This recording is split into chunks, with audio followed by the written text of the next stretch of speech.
दोस्तों आप सभी का करंट न्यूज़ प्रोग्राम में स्वागत है।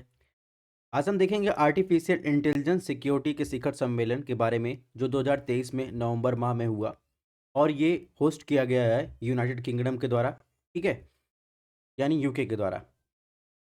अब बात करेंगे कि इस टॉपिक का हमारे प्रीलिम्स और मेंस की दृष्टि से क्या इंपॉर्टेंस है। अगर बात करें दोस्तों प्रीलिम्स की, तो प्रीलिम्स में आप देखेंगे इसका इंपॉर्टेंट कृत्रिम बुद्धिमत्ता, frontier AI, ethic AI, ethical AI, Bletchley Park declaration.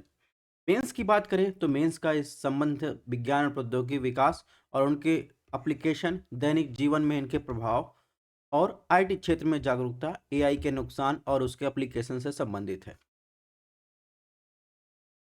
तो आगे बढ़ने से पहले कुछ बेसिक जानकारी हम देख लेते हैं। जैसे artificial intelligence, deep learning, machine learning, ये सब वर्ड आप सुनते होंगे। तो आर्टिफिशियल इंटेलिजेंस का एक सबसेट है मशीन लर्निंग, उसका एक सबसेट है डीप लर्निंग। बात करें अगर आर्टिफिशियल इंटेलिजेंस की, तो सबसे पहले जॉन मैकार्थी ने आर्टिफिशियल इंटेलिजेंस शब्द का इस्तेमाल किया था, इसलिए उन्हें फादर ऑफ आर्टिफिशियल इंटेलिजेंस भी कहा जाता है। इसके अलावा आर्टिफिशियल इंटेलिजेंस का जो बेसिक मतलब होता है, सरल शब्दों में बात करें, यानी कृत्रिम तरीके से विकसित की गई बौद्धिक क्षमता, यानी आर्टिफिशियल इंटेलिजेंस। अगर वहीं डीप मशीन लर्निंग की बात करें, तो मशीन लर्निंग एक आदमी का जैसा दिमाग काम करता है प्रोसेस के रूप में, वैसे ही मशीन लर्निंग है। यानी मशीन लर्निंग जो होता है वो मूल रूप से आप देखेंगे तो एक प्रकार का एल्गोरिदम है जो किसी सॉफ्टवेयर को सही रूप में चलाने में मदद करता है। ठीक है, आपके पास हो सकता है, आपके पास एलेक्सा हो, ठीक है, अमेजॉन इको हो, तो आप जैसे उसको ऑर्डर देते होंगे कि है Alexa what temperature in Chicago या इंडिया, तो वो क्या करता है, प्रोसेस करते हैं। तो इसमें आर्टिफिशियल इंटेलिजेंस का यूज किया गया है।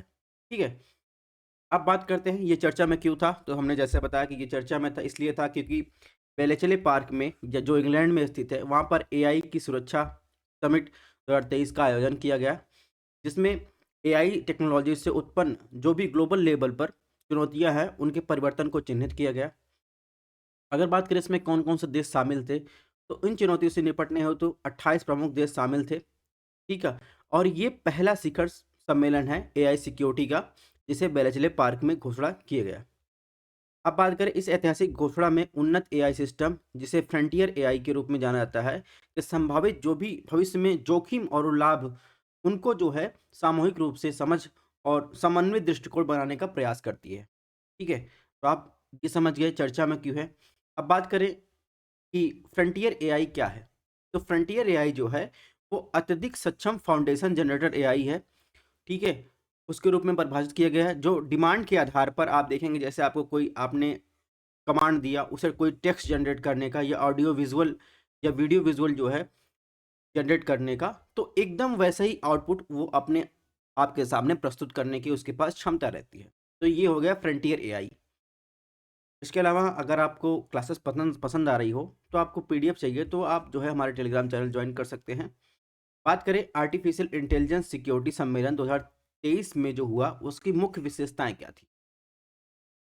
तो दोस्तों मुख्य विशेषताओं की बात करें, तो बेलेचली पार्क डिक्लेरेशन की बात करें, तो बेलेचली पार्क डिक्लेरेशन, जिसे फ्रंटियर एआई के जोखिम से निपटने वाला पहला ग्लोबल समझौता था।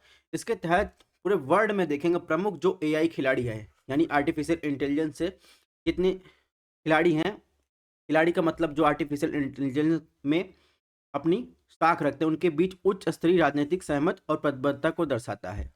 ठीक है, और ये मानव कल्याण को बढ़ावा देने के लिए एआई की क्षमता को स्वीकार करता है।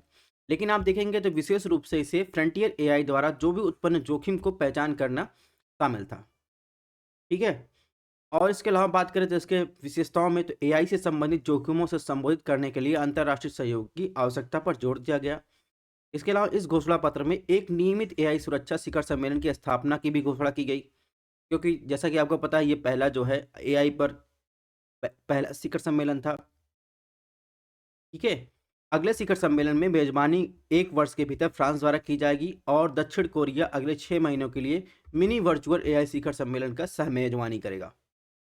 अब बात करते हैं दोस्तों कि इस एआई शिखर सम्मेलन में भारत का रुख क्या है।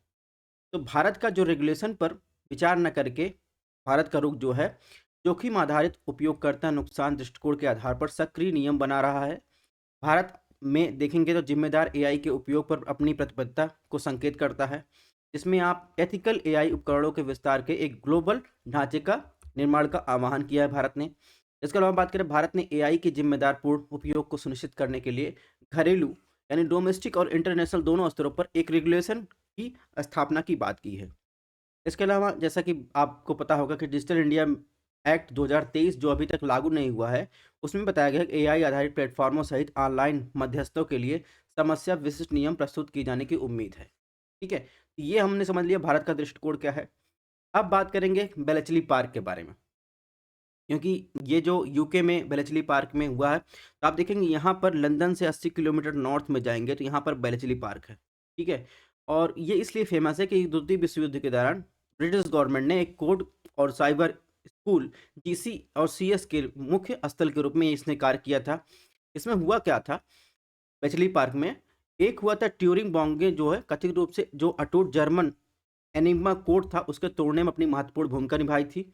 ठीक है, जिससे द्वितीय विश्व युद्ध के दौरान मित्र राष्ट्रों को सफलता प्राप्त हुई थी। ठीक है, बेलेचली पार्क जो है अब क्या है, एक संग्रहालय है जो ऐतिहासिक स्थल मात्र है, लेकिन आप देखेंगे इसे युद्धकालीन इतिहास और योगदान के रोज रखने वालों के लिए क्या है, एक आगंतुक आकर्षित करता है। तो ये मोटा मोटा बेलेचली पार्क के बारे में हमने बता दिया। एक चीज़ और इसमें आपको देखना है कि बेलेचली पार्क जो है वो कोलोसस मशीन भी विकसित की है, जिसे प्रायः विश्व का पहला प्रोग्राम योग इलेक्ट्रॉनिक डिजिटल कंप्यूटर माना जाता है। ठीक है, बेलेचली पार्क में सिद्धांत और नवाचार आधुनिक कंप्यूटिंग तथा कृत्रिम बुद्धिमत्ता को प्रभावित करते हैं। इसलिए यहाँ पर जो है एआई से रिलेटेड जो भी सिक्योरिटी के कंसर्न में पहला समिट जो है बेलेचली पार्क में इंग्लैंड में आयोजित किया गया। ठीक है, अब बात करते हैं यूपीएससी प्रीलिम्स में पीवाईक्यू में जो क्वेश्चन पूछे गए हैं। तो 2020 में क्वेश्चन पूछा गया कि विकास की वर्तमान स्थिति में कृत्रिम बुद्धिमत्ता यानी आर्टिफिशियल इंटेलिजेंस निम्नलिखित में किस कार्यप्रणाली को प्रभावी रूप से कर सकती है। वर्तमान स्थिति की बात कर रहा है, एआई की बात कर रहा है। ऑप्शन 1 औद्योगिक इकाइयों में विद्युत की खपत को कम करना। ऑप्शन 2 सार्थक रूप से लघु कहानियां और गीतों की रचना, रोगों का निदान करना। ऑप्शन 3 टेक्स्ट से स्पीच में परिवर्तन करना। ऑप्शन 4 विद्युत ऊर्जा को बेतार संचार करना। तो आप देखेंगे इसमें जो ऑप्शन 2 है वो सही नहीं है। वो वर्तमान में जो जनरेटिव एआई है, जनरेटिव एआई का काम है, जैसे चैट जीपीटी, ओपन एआई, इसका काम है जो आप कमांड देंगे तो एक साथ जो है गानों की रचना और लघु कहानियां, रोगों के निदान के बारे में जानकारियां देता है। ठीक है, इसके अलावा देखेंगे कि वर्तमान में जो है डीप फेक का मुद्दा चल रहा है, जिसमें जो है ऐसे आपको एज इट इज चेहरे को अपने आप जनरेट करके आर्टिफिशियल इंटेलिजेंस का इस्तेमाल करके, जिसमें सोशल मीडिया पर इसका मुद्दा चल रहा है। इसको हम नेक्स्ट लेक्चर में देखेंगे। बहरहाल इसमें ऑप्शन बी सही है। नेक्स्ट क्वेश्चन की बात करें, इसने पूछा है कि समाचार में देखे जाने वाले शब्द उनके संदर्भ दिया है। Option 1 Bell 2 experiment. Option 2 blockchain technology. Option 3 CRISPR Cas nine. तो इसमें बेल 2 एक्सपेरिमेंट का मिलान कृत्रिम बुद्धिमत्ता से, blockchain technology, digital crypto currency, CRISPR Cas nine, particle भौतिकी।